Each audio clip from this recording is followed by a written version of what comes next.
নিয়ে চলে আসলাম, শিবডাঙ্গি যাচ্ছিলাম, তাই ভাবলাম এই ব্লগটি তোমাদের সাথে শেয়ার করি। চলে আসলাম মন্দিরে,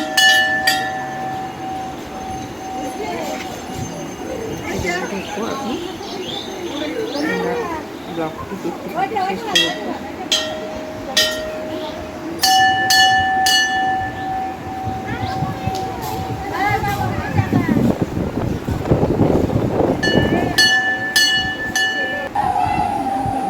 এখানে আমরা লাইনে দাঁড়িয়ে আছি, আষাঢ় মাসে দ্বিতীয় সোমবারে গেছিলাম, প্রচণ্ড ভিড় ছিল, তাই একটু লাইনে দাঁড়িয়ে আছি আমরা।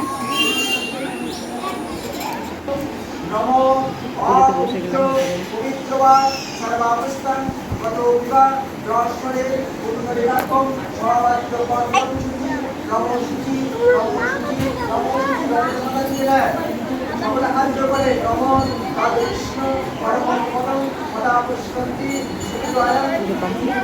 তো আমরা কয়েকটি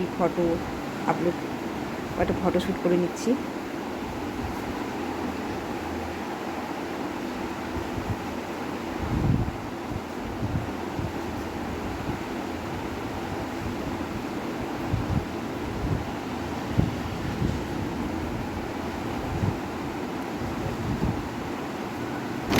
তারপর রেডি হতে করে বাড়ি। সবাইকে টাটা, সবাই সুস্থ ভালো থাকবেন, ধন্যবাদ।